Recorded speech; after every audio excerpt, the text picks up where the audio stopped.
Tá, se é uma hora eu vou acertar, não é possível, né? Tem muito tempo aí de trabalho, tem uma experiência vasta também na área de saúde, é uma pessoa que conhece, se dedica também a essa área e não foge, claro, à realidade difícil que é enfrentar os problemas da área de saúde. Porque uma coisa é você saber que tem um problema e tentar escapar dele, né? A secretária não, vive a realidade da secretaria há muito tempo, principalmente na gestão passada, quando também dependia da secretaria e de apoio do governo quando estava na condição de reitora da Uncisal, né? A gente acompanhava esse trabalho dela e, obviamente, isso foi de certa maneira levado em conta no momento que foi indicada para assumir a Secretaria Estadual da Saúde. Encontrou uma realidade, mas já começa a colher frutos desse trabalho. Como é que está a situação neste momento da saúde em Alagoas? Muito bom dia, secretária. Bom dia a todos os ouvintes, bom dia Marcos e pessoal do estúdio. Sim, já temos alguns frutos, já temos alguns avanços, mas ainda continuamos com muitos e muitos problemas, velhos problemas, e alguns muito difíceis de serem resolvidos, outros mais fáceis e que podemos nos comprometer, vamos dizer assim, nos encaminhamentos, né, em uma programação, que é o que a gente consegue hoje. Eu acho que a primeira grande avanço é hoje a gente ter pelo menos a possibilidade de fazer uma programação, ou um planejamento, ou se comprometer com uma programação, com planejamento. Eu me lembro que a senhora convocou a entrevista coletiva, onde toda a imprensa teve a oportunidade de participar. Eu estava lá também representando um outro veículo, quando dos protestos e cobranças de fornecedores do Estado que não tinham recebido, estavam com pendências ainda de pagamentos relativos ao ano passado, né, ao exercício do ano passado. Como é que está essa situação? A gente soube, obviamente, que a senhora estava ali negociando novos prazos, admitia e reconhecia o que tinha a ser pago, mas precisava fazer um levantamento de contas e precisão de números para efetuar esses pagamentos. Qual a situação do momento, secretário? A situação do momento é de resolução parcial. Após aquele momento da entrevista, nós começamos a chamar alguns fornecedores, e aonde fomos colocando as possibilidades de pagamento. Naquele momento eu não tinha, e é o que eu dizia, não tem como pagar tudo de hora para outra e aleatoriamente, o que era muito pior. Eu ia escolher quem? E pelo que a senhora havia revelado, a grande questão era a receita, né? Tinha um problema de receita também, a previsão do que tinha de dinheiro para ser pago. Para ser pago. Era mais de 100 milhões de reais, então era impossível, é uma matemática impossível. E eu dizia a eles para terem calma, porque eu precisava primeiro ter certeza do que estava acontecendo.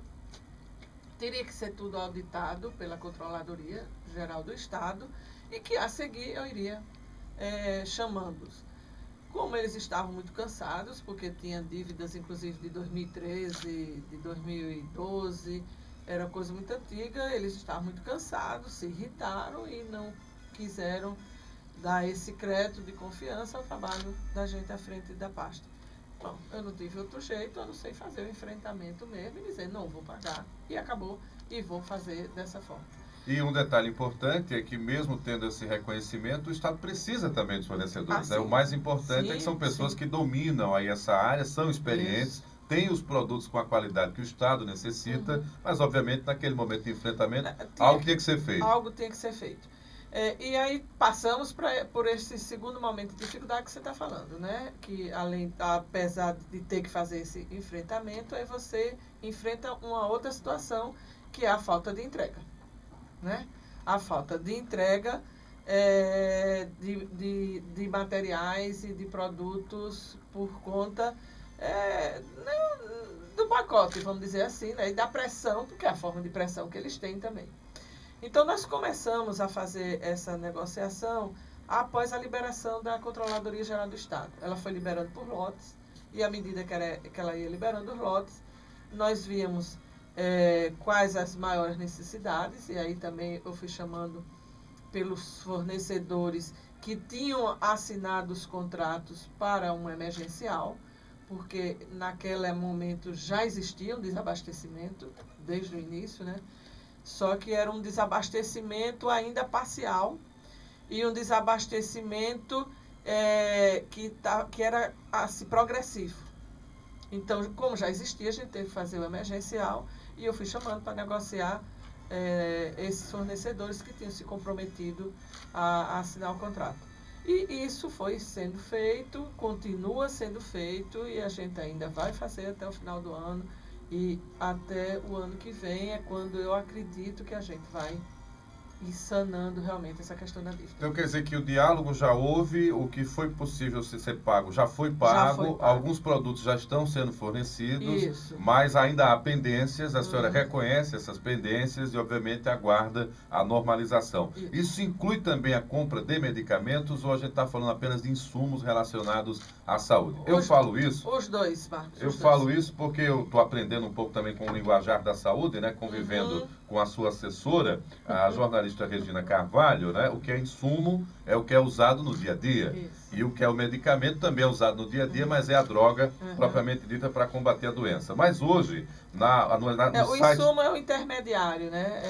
São os produtos que você utiliza para favorecer... A luva, é isso? Isso, a luva que ele usa, seringa, pronto. Tem aqui uma carta que a gente não sabe até que ponto ela pode ter a credibilidade que mereça, mas como ela é muito detalhada a respeito de como é o dia a dia dentro do HGE, e o interessante da história toda é que a saúde ela é extremamente grande, mas o foco de muitas discussões acaba recaindo sobre o HGE, e eu sei que não é só lá, mas aqui está dizendo que uma pessoa escreveu no último dia 19/8, fomos informados pela farmacêutica, e aí tem o nome da pessoa, vou preservar, que não há na instituição os seguintes insumos. Aí tem aqui água destilada de 10, 5 e 2 ml para diluição. Eu sou formado em química, eu me lembro disso, tem que fazer as diluições, né, de medicamentos. Seringas de 20 e 10 ml. Usadas para, aí tem aqui, para o mesmo fim, bem como a administração de dieta, aí não estou entendendo aqui, fraldas geriátricas, acho que é isso mesmo, fraldas geriátricas, aí foi disponibilizada água destilada, tal que 100 ml. Dietas por sonda. Ah, é por sonda? É isso aqui? É porque eu tenho, acho que é dieta por sondas, exato, gástricas. Ah, que é exatamente quando a pessoa não tem condição de alimento oral. E aí tem esse relato aqui. Isso chegou até a senhora? Como é que a senhora está sabendo dessas questões envolvendo o HGE também, secretária? Chegou sim, Marcos. E é verdade, não é mentira de ninguém, não. Essas faltas ainda acontecem pontualmente. E aí a gente fica abastecendo no sufoco, no socorro. Trocar o pneu com o carro andando. Isso, trocar o pneu. Então aí um horário acontece a falta enquanto chega e etc. Porque nós fizemos muitas mudanças nessa área, sabe, Marcos? Inclusive lá dentro do HGE. Todo mundo muito acostumado a ser tudo aberto, entra e sai, qualquer um pega, e isso leva a muito desperdício. E existe muito desperdício de medicamentos, de correlatos. Porque a senhora é muito educada, né, secretária? Mas a gente sabe que numa casa que todo mundo mexe, acontece até desvio, né? Então, a senhora é muito educada. Deixa eu assumir essa parte pesada, mas quer dizer, a senhora está criando uma maneira de criar um método para que isso também seja organizado. Isso, de controle também. Mas, mesmo assim, nós temos um grande problema na compra. Nós fizemos os emergenciais, que eu estava falando agora há pouco, foi feitos os contratos, e aí vem o problema. Alguns fornecedores não estão fazendo a entrega. E eu vou ter que brigar com eles na justiça. Já vai resultar em outra demanda judicial agora também, que seria o outro lado. Só que agora a demanda judicial é nossa contra eles. Eles vão ter que entregar. Se assinaram o contrato, se fizeram a cotação, se assinaram o contrato, vão ter que entregar. Concordaram com os termos, né? Concordaram com os termos, agora vão ter que entregar. E de itens extremamente importantes, como seringas, por exemplo, que eles estão falando aí.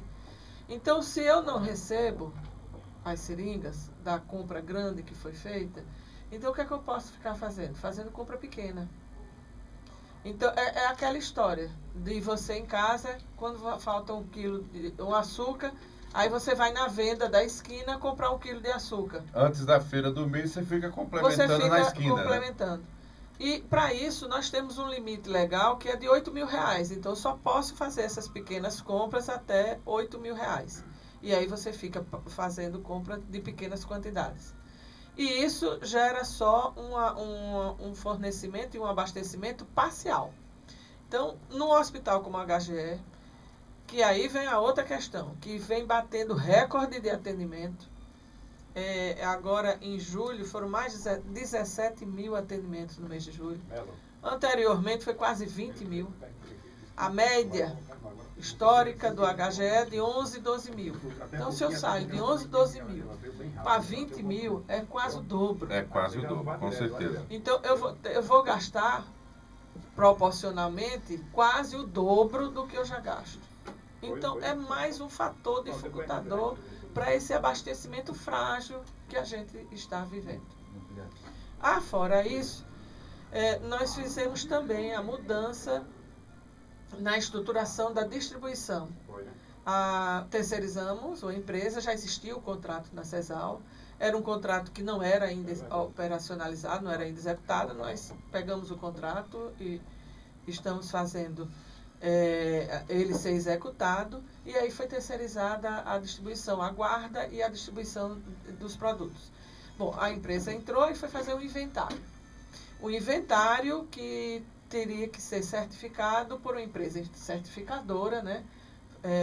Eu estou esquecida agora do nome da empresa, é uma empresa certificadora, inclusive, internacional, de nome, de renome no Brasil também. Tem know-how para o que faz, né? Tem know-how para o que faz, então a empresa está certificando todos os inventários.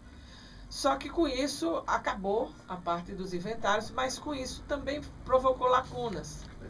Porque, por exemplo, para fazer o inventário de medicamentos, a gente teve que parar, fechar, porque aí eles lacram e só eles entram para fazer o inventário, uma semana. E aí retiramos de dentro do depósito uma previsão de abastecimento para uma semana. Então, colocamos em um local, né, o que seria para uma semana, e foi fechado, lacrado o depósito para que fosse feito o inventário. Aí estoura o movimento, estoura qualquer planejamento que você faz. Então, tivemos também muitos problemas nessa fase de inventário por conta disso. Porque o que tinha sido retirado e guardado numa previsão de que daria cobertura, não deu. E aí, além disso tudo, ainda tem o problema da compra e da demanda. Nós não temos ainda uma compra, um planejamento de compra com uma demanda correta. Que bata com a realidade, que bata com a com a necessidade. realidade. Olha só. Então, nós fizemos os emergenciais. Eu vou só citar esse exemplo. Certo. Não, mas eu já estou entendendo o dimensionamento. É como se eu tivesse feito, né, para o ouvinte que está em casa, uma feira para a realidade de 5 pessoas, que é da minha casa, e de repente alguém da minha família perde o emprego, vem toda a família e se abriga na minha casa durante uma semana. Pronto. Então, obviamente, os mantimentos que eu tinha comprado, inclusive de higiene, né, limpeza e tudo, e a comida, para um mês, ele vai acabar em 15 dias. Isso. Com o detalhe de que quem chegou não vai ajudar a comprar, mas quer comer. Isso. E eu que tenho a mesma fonte vou ter que comprar.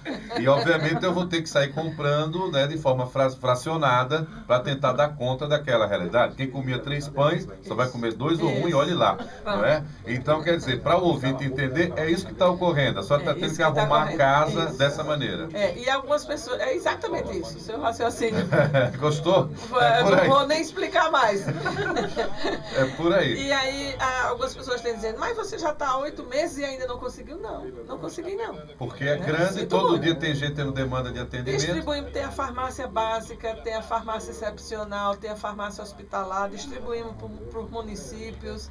É uma logística extremamente complicada. Eu imagino. Essa das farmácias. E não consegui ainda não. E ainda não é informatizada nem toda ela, ainda né? não é informatizada, está sendo informatizada agora as centrais. A gente vai ter que informatizar utilizar também as satélites. Certo. Para poder ter aquele controle. Para os números baterem e vocês fazerem projeções do que vai ser a compra. Isso. Ah, perfeito. Tem um ouvinte, esse eu te respeito muito, que ele me acompanha para a rádio que ele está comigo, é o Melo. Ele é de Rio Largo e está aqui pedindo exatamente a licença para fazer uma pergunta de forma objetiva. Ele já está na linha comigo, é o Melo. Fala, Melo, bom dia. Bom dia, Marcos. Bom dia a todos os ouvintes da Jovem Pan. Ô, Marcos, olha, vou ser sucinto e direto ao assunto. Em minhas considerações, a doutora Rosângela, que dispensa comentários. Doutora, aqui em Rio Largo, tem um posto de saúde, na Vila Minha Aldeia, que é o Helena Cerezo. Esse posto está há 4 anos que foi construído. Já roubaram os fios, roubaram as portas. Eu entrei em contato com no tempo do secretário, que era o Dr. Jorge Vilas Boas, e ele falou o seguinte, que o Estado tinha gasto 500 mil reais nesse posto. E até hoje o posto está abandonado. Doutora, direto ao assunto. A situação da saúde de Rio Largo é caótica. É problema para mais de uma semana de discussão. A secretária Cátia Borne, que é principalmente do ramo, é uma grande secretária e eu espero que ela resolva esse problema, mas até agora a dificuldade é muito grande. Está aí uma prova da minha situação. Pensamos em 8 meses para um retorno para o Salgadinho, não se consegue, eu tenho que pagar. Eu tenho que pagar, doutora. Cardiologista, endocrinologista, urologista, até clínico geral, doutor. Isso é um absurdo que acontece em Rio Largo. Eu espero, doutor, que a senhora olhe com bons olhos para a cidade de Rio Largo, porque eu sou à frente aqui. É demais, principalmente na área da saúde. Tem um hospital, mas o hospital não dá aquela demanda. Falar o quê de um município? Ô Melo, a questão principal é o posto, né? Você quer saber? Repete só o nome do posto aí, por favor. Posto Helena Cerezo, que fica principalmente Foi aquele mesmo que você trouxe a demanda no horário do Elísio, né? Passamos para Globo, passamos para Pajussara, e está tudo... Sim, mas foi o mesmo posto que você reivindicou quando você ligou no programa A Hora da Verdade com o Elísio, não é isso? Aquele mesmo. Ah, perfeito, tranquilo então. Valeu, Melo, obrigado então pela participação, secretária. É aquele mesmo posto que foi cobrado aí no programa A Hora da Verdade, é Elia Ceríaco, né? Eliane Ceríaco que ele falou. Tem perspectiva aí de entrega desse posto? A senhora sabe, conhece alguma coisa dessa realidade lá do Lago? Eu vou aproveitar a fala do seu Melo, ele fez uma intervenção da outra vez que eu estive aqui, realmente, e falar de um problema que é o problema da atenção básica, que é o problema das unidades de saúde. E que termina sendo responsabilidade dos municípios. Isso. Essas unidades básicas e de atenção, elas são de responsabilidade do município. O que é que o Estado faz? O Estado, muitas vezes, ele constrói, ele faz a parte, né, da construção e depois ele entrega ao município. A operacionalização é do município, porque essa é uma responsabilidade que vocês administram um recurso macro e faz a obra e posteriormente é repassado. Isso, é repassado. Essa unidade especificadamente, eu não sei dar detalhes, porque já tem, como ele disse, tem mais de um ano, então eu não sei dar detalhes. Ainda não conseguiu sair daqui de Alagoas, da capital, porque a demanda aqui está grande, tem que cuidar, tem que ver essa questão lá também. Esse nome ainda nem conheci também dessa. Não. Mas ele falou que acompanha desde lá do secretário Vilas Boas e que não foi entregue. Deve ter alguma questão burocrática ou de engenharia. Ou de engenharia, alguma coisa. E me desculpe, seu Melo, eu realmente não consegui ver. Me desculpe, viu? Vou ficar lhe devendo. Então vai ficar... Mas eu vou pegar o telefone dele aqui com o pessoal, porque não tem pode aqui pegar. o telefone. O Paulo tem. E aí eu vou perguntar os detalhes e eu mesmo me comprometo a ligar para ele para dizer. Mas deixa eu aproveitar, já que ele falou sobre esse assunto, para falar um pouco sobre essas questões da atenção básica e das dificuldades. Eu sei uma coisa, secretário, que vai lhe ajudar. Rio Largo. Que vai lhe ajudar. É porque quando está no período de campanha, e aí é uma coisa que você, eleitor do interior, tem que saber, quando os candidatos costumam andar nas suas cidades, normalmente saúde entra na pauta. Só que entra na pauta eles garantindo que vão comprar uma ambulância nova para mandar a demanda para a capital.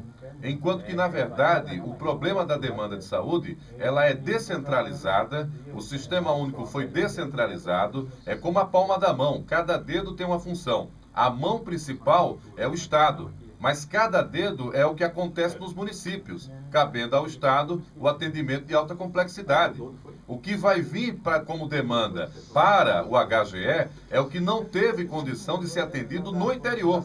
Aí é onde entra a questão, e obviamente que a gente tem que botar o dedo na ferida, literalmente, de fazer com que você, cidadão, entenda que nas cidades, os secretários de saúde precisam, obviamente, assumir a responsabilidade com a saúde básica e de atenção. Tudo que é de prevenção e que vai se evitar se tornar um problema maior, tem que ser feito na cidade. O problema mais grave, esse sim tem que ter demanda para a cidade.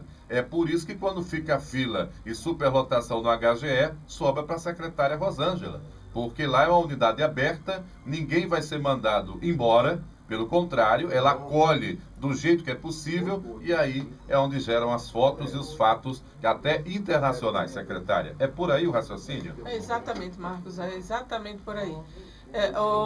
Como o senhor Melo disse, a Cátia tem tentado fazer, né, um trabalho lá em Rio Largo muito, muito importante. Inclusive, nós estamos fazendo uma cooperação técnica junto com o Rio Largo. O Hospital de Rio Largo é estadual. E nós também conseguimos fazer algumas melhorias no hospital, resolver o problema de estrutural. Vamos fazer uma reforma na entrada ali do hospital também para poder melhorar o atendimento. Hoje nós temos uma UCI lá que funciona, tem médico 24 horas de plantão, tem obstetra. E o objetivo maior é que aquela unidade ali ela funcione realmente como uma maternidade de baixo risco, para poder desafogar o outro grande problema que é a Santa Mônica, né Marcos? Quando a gente fala tudo que você falou do HGE é a mesma bronca da Santa Mônica. É a mesma bronca da Santa Mônica. Baixo risco é quando é parto natural ou pode ser cesárea também? Não, pode ser cesárea, mas o baixo risco é quando não tem nenhuma intercorrência, nenhuma complicação na gravidez. O que tem de adolescente engravidando, e adolescente engravidando é sempre risco, né? Porque o corpo não está formado, vai ser uma mãe, uma vida que vai ser gerada, é alto risco. Pode necessitar de um atendimento especializado. Pode.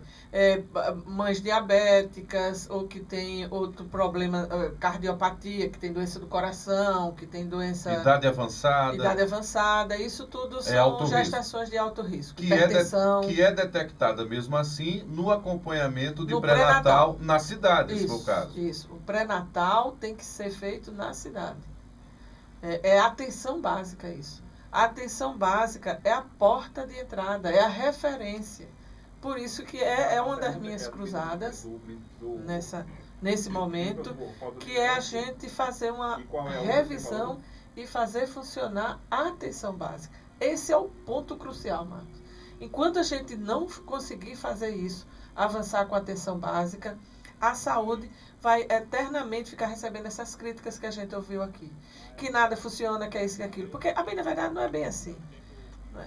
Funciona, sim, só que é ineficiente. Esse aqui é o problema, né? Fazer a máquina andar. É o grande problema. Eu tive a oportunidade, junto com a senhora participou da Conferência Municipal de Saúde. Eu estava lá. E aí estava o representante exatamente do Ministério. E quando eu fui convidá-lo para vir no programa, ele veio felizmente aqui no outro dia, a gente aprendeu muito aqui na conversa. Ele foi o criador, inclusive, do programa Mais Médicos, né?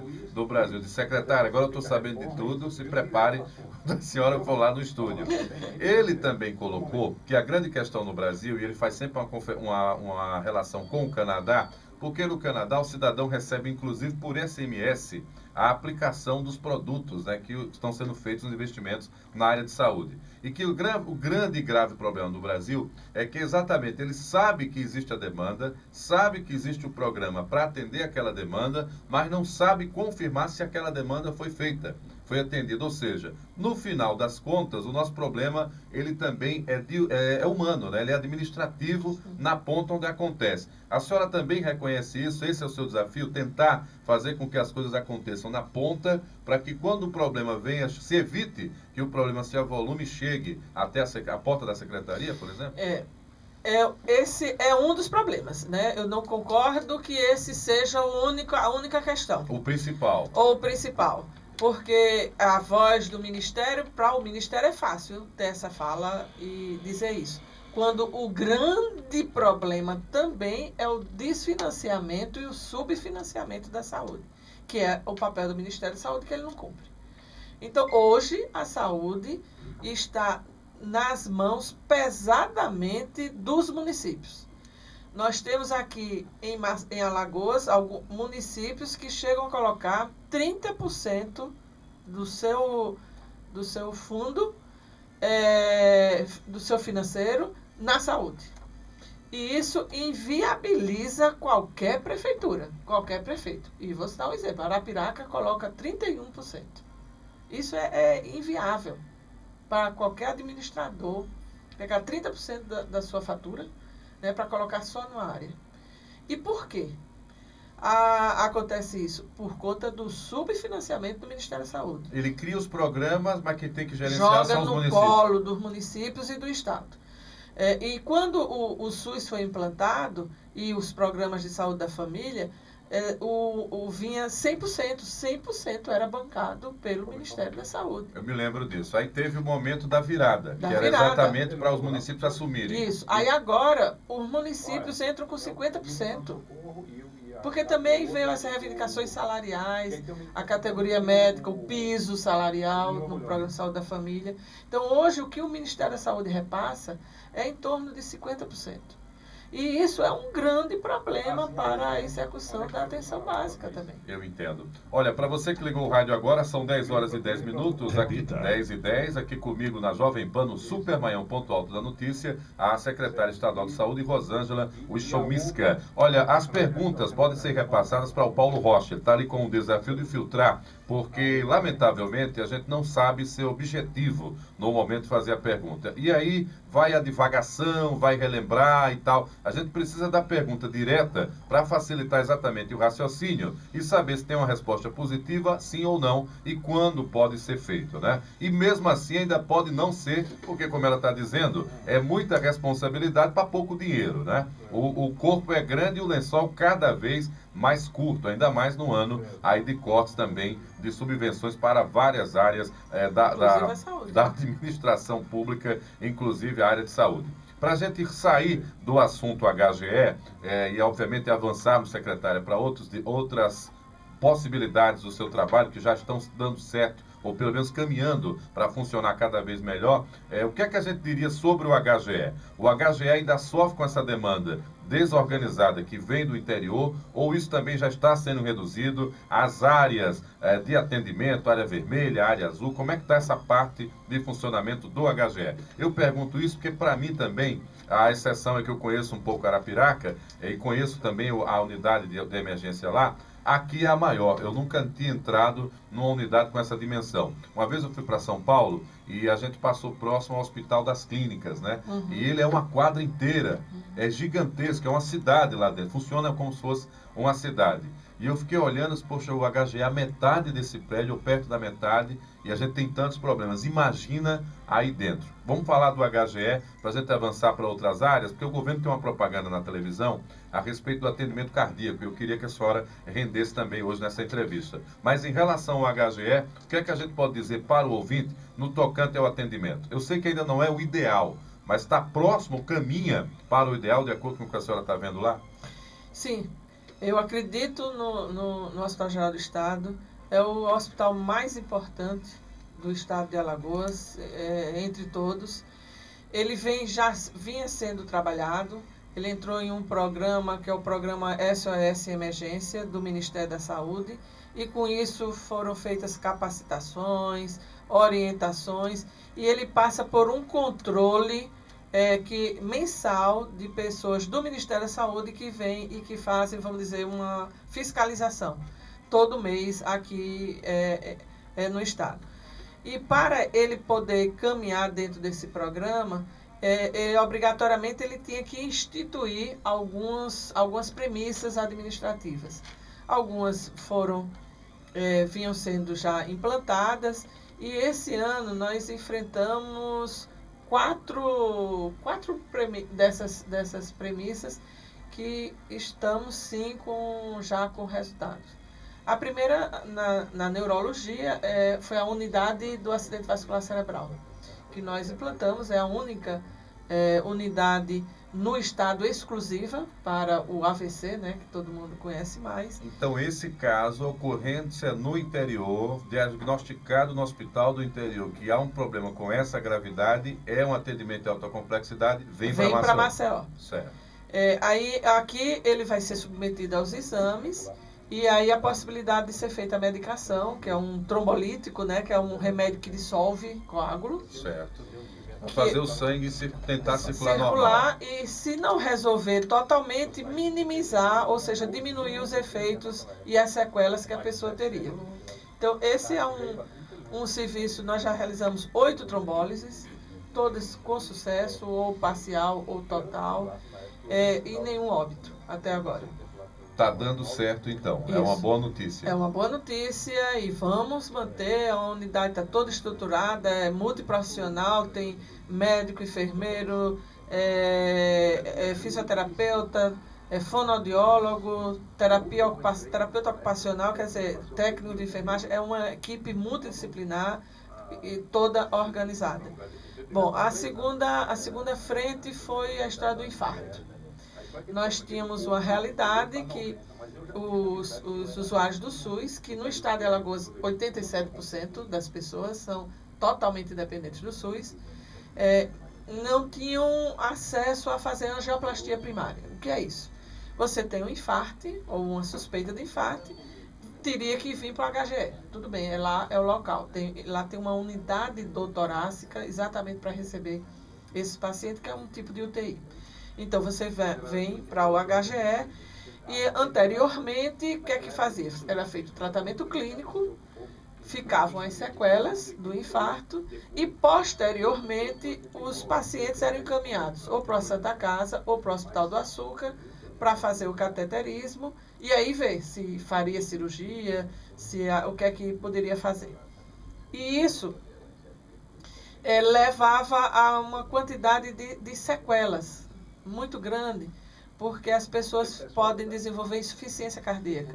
Depois do infarto, pode ficar com o coração enfraquecido e aí fica com sequelas, né, nesse coração. Então, qual é o objetivo da angioplastia primária? É de realizar a intervenção nas primeiras horas do infarto para evitar a evolução do quadro. Certo. Então, esse procedimento é o que nós implantamos no HGE a partir de maio, com uma parceria com o Hospital do Coração, onde, no momento, o paciente é atendido lá no HGE. Sendo diagnosticado com essa enfermidade cardíaca. E que tem indicação de fazer a angioplastia, porque não são todos também. Certo. Então, ele sai de lá, vem para o Hospital do Coração, faz a angioplastia e volta. Entendo. Isso nesse momento, porque nós quisemos começar logo. Entendo. Mas a ideia é de ser todas as etapas realizadas no HGE. Então, estamos já fazendo a reforma de uma sala lá para colocar o aparelho de hemodinâmica para que todo o trâmite, todas as etapas sejam realizadas lá dentro do HGE. E essa atitude, Marcos, que pode ser assim, é fácil. Não foi fácil, porque isso é custo também. Mas essa atitude, ela fez reduzir a mortalidade da unidade torácica de 19% para 10%. Já agora, de imediato, em 2 meses que está sendo feito de funcionamento, que é o que a gente tem acompanhado, exatamente a divulgação. Então, quer dizer que inverteu o processo para tentar garantir essa assistência. A assistência. Tem outro detalhe, que tem uma pergunta aqui para mim, essa está chegando do Benedito Bentes, é o seu Israel Benedito, ele está perguntando sobre a UPA, quando será entregue? É responsabilidade do Estado? Primeira pergunta já em relação à entrega. É isso mesmo, secretário? As UPAs são municipais, né? O Estado, mais uma vez, constrói, equipa, ou pode ser o próprio município que faça. Mas as duas de Maceió foram construídas e equipadas pelo Estado, com recurso federal, e o município é quem assume. O que eu posso responder é que a UPA da Cabo Reis, do Vergel, certo.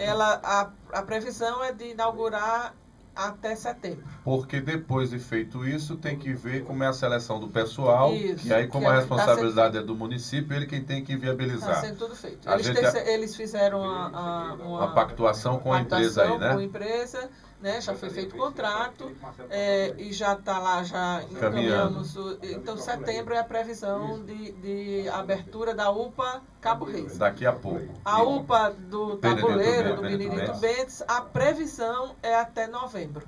Também Essa por foi a conta desse previsão, processo. isso. A seleção de pessoal e respectiva, obviamente, treinamento e abertura para o atendimento. O que é que as UPAs vão auxiliar para o atendimento de saúde do estado de Alagoas? Eu estou levantando para a senhora cabeçar e marcar o gol, viu? O que é que as UPAs vão ajudar nesse processo, por exemplo, de funcionamento do HGE? Muito, Marcos. Realmente você... agora faço o gol. A proposta das UPAs, ela é fundamental, certo, nesse processo de saúde. Nós tínhamos uma ideia que, baseada no que tinha antes, daqueles mini pronto-socorros, ambulatórios 24 horas. Só que as UPAs, elas vêm agora com uma estrutura melhor, com uma estrutura determinada, aonde oferta tais serviços e com a expectativa de que, com isso, a gente possa realmente diminuir o fluxo de pessoas para o HGE. Porque aquele atendimento da febre alta, da diarreia, da dor de cabeça forte, ele não vai mais ter que ir para o HGE. Certo. Agora, o que não pode acontecer é a UPA ser superlotada porque vai para lá a consulta que era para ter sido feita também na atenção básica e que não foi. O acompanhamento... Nos postos na periferia. Isso, certo. Entendeu? Certo. Mas se a gente consegue colocar as duas UPAs para funcionar, uma na parte baixa da cidade e outra na parte alta, nós vamos realmente ter um grande avanço para a assistência. E é a assistência que é de responsabilidade do município. Quem fiscaliza o funcionamento da UPA é o próprio município? O próprio município. Agora é com ele. Agora uma vez funcionando é com ele. Município. Quem fiscaliza o funcionamento da saúde nos municípios do interior? São os municípios do interior ou o governo, por meio da Secretaria Estadual, também fiscaliza, secretário? É uma cobrança aqui de um ouvinte nosso que está mandando aqui via WhatsApp. A responsabilidade do Estado é fazer o acompanhamento, o controle e a regulação. Para o funcionamento do sistema. Para o funcionamento do sistema. Certo. É o Estado. Nós não fiscalizamos. Certo. Porque fiscalização aí é uma auditoria. Certo. Que pode ser solicitada tanto pelo Estado como pelos conselhos municipais de saúde, que é o órgão de controle. Certo. Extremamente importante, que precisa funcionar nos municípios. Certo. Como tem também o controle do Conselho Estadual de Saúde. Ontem mesmo eu estava no Conselho Estadual de Saúde dando respostas aos questionamentos dos conselheiros. Eu estou perguntando isso de maneira bem didática e por isso que a gente tem que, obviamente, saber diferenciar o momento de fazer a cobrança mais pesada e o momento de aprender para saber a quem cobrar. Porque eu já estou começando a ver aqui quantas vezes eu já ouvi críticas e pancadas e, obviamente, cobranças e a pancada estava nascendo na pessoa errada. Né? Porque estávamos falando da Secretaria Estadual de Saúde, não só eu, como outros companheiros, quando o problema estava na atenção básica, que é a falta do médico ou o médico que trabalha em 2, 3 lugares, porque ganha mal e faz isso para sobreviver também, é outra realidade, e tem uma meta para atender 50 pacientes ao dia, atende 20, e aí sai da unidade e fica lá o diretor sofrendo sem um médico no local. E aí a bronca vai para o mini pronto-socorro do tabuleiro e quando ficar as UPAs, essa é a meta da secretária, é ver se isso não acontece com as UPAs e que elas realmente funcionem como um filtro, mas um filtro para salvar vidas, literalmente, antes da chegada até o HGE. Eu sei que na saúde, o planejamento, que é essa meta permanente que a senhora está buscando, principalmente agora que está encarando essa realidade, conhecendo ela de cima, já que a senhora estava na ponta, num dos pontos, que era exatamente lá na UCISAL, para que a coisa venha a funcionar. Pela sua estratégia, com as 2 UPAs funcionando, com alguns municípios da Grande Maceió, inclusive alguns municípios satélites também mais distantes, funcionando a atenção básica e a senhora tendo condição de planejar, já com a distribuição e a logística informatizada, a senhora acha que a saúde ela deva ter uma visibilidade melhor para a opinião pública, porque até agora os avanços acontecem, mas a opinião pública ainda cobra e bate muito, a senhora acha que isso vai ser uma marca a partir de quando? Eu sei que tempo e saúde é um problema, a evolução do paciente depende dele, né? Tem uma hora que o médico não depende dele agora. Então, mas o ano que vem poderia ser uma base para a gente, o primeiro semestre do próximo ano, secretária? Ai, Marcos, agora essa você... foi, né? Essa doeu. Essa dividiu, né? A outra foi um cruzamento, essa foi uma dividida.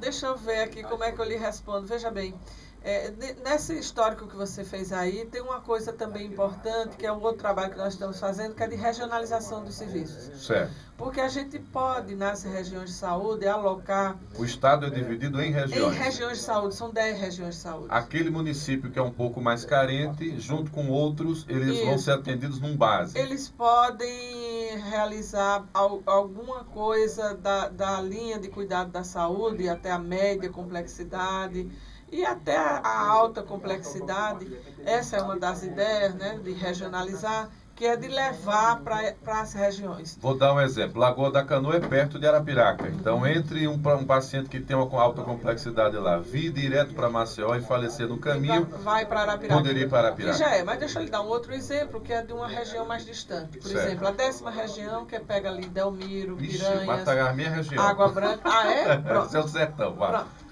Então, 10ª região, ela Certo. fica lá na ponta. E a segunda, vou pegar as duas pontas. A segunda região, que pega ali Maragogi, Porto Calvo, tá?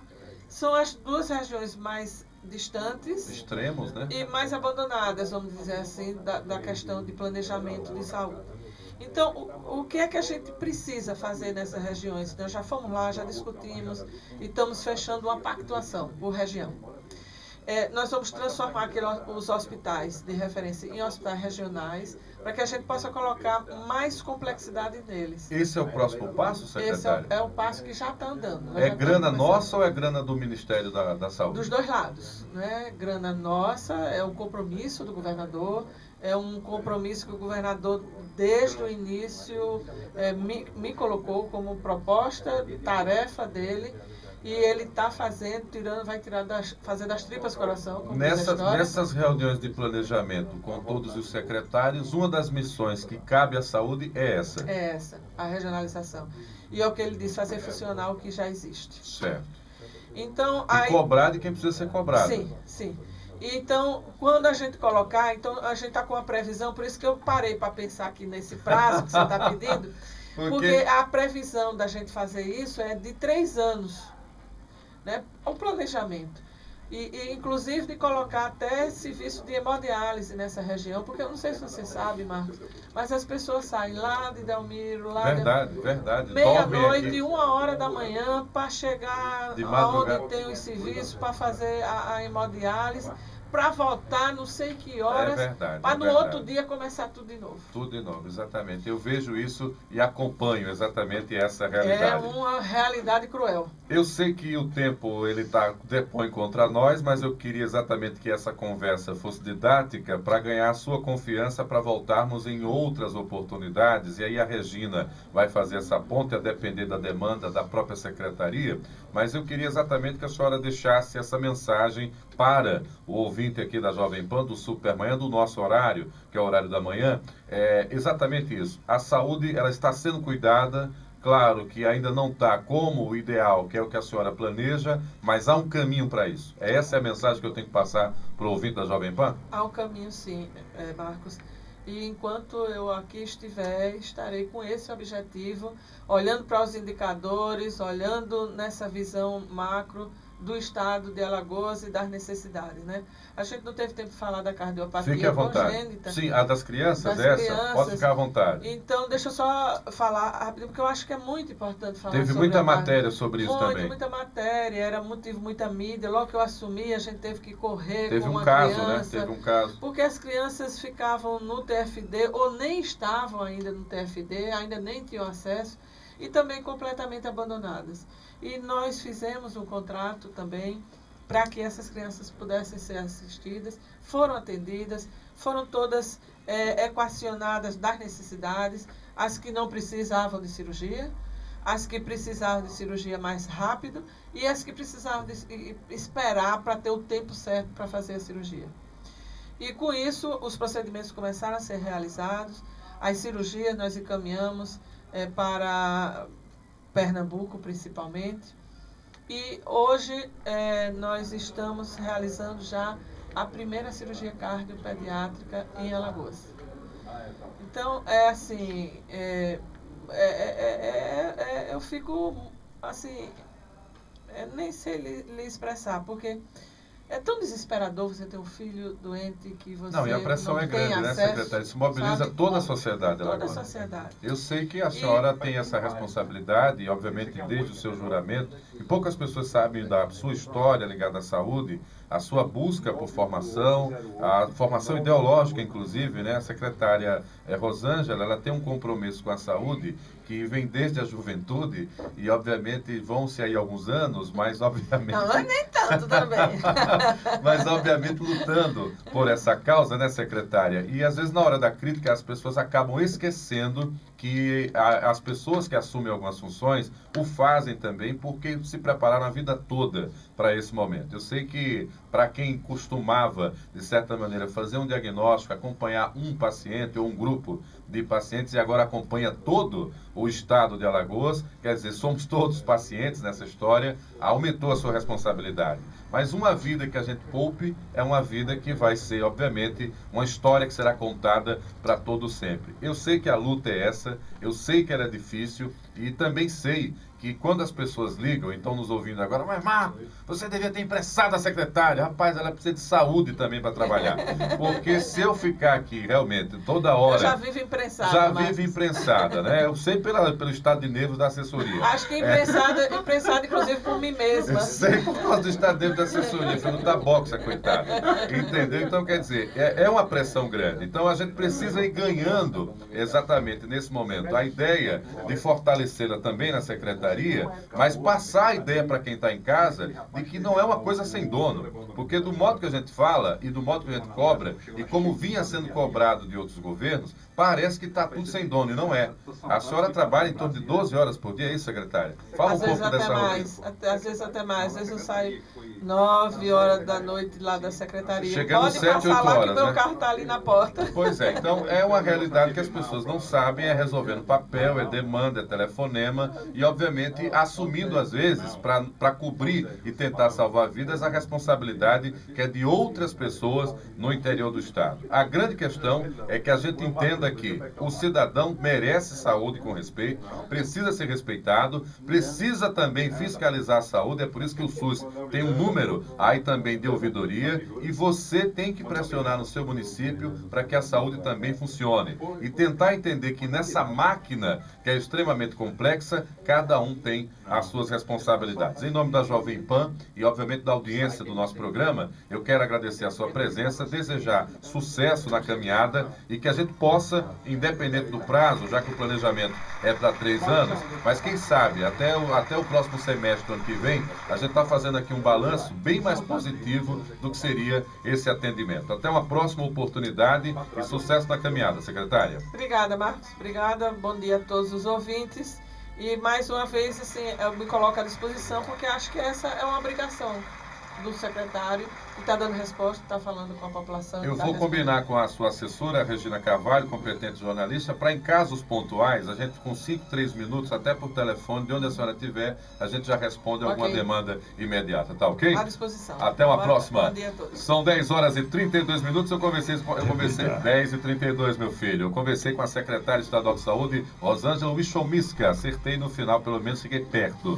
Wichomiska, eu só falo E porque eu vejo o W, né? Mas é Wichomiska, aqui dentro da nossa programação. Eu vou para um rápido intervalo comercial, daqui a pouco eu volto, porque o Super Manhã tem muito mais daqui para frente. Até já.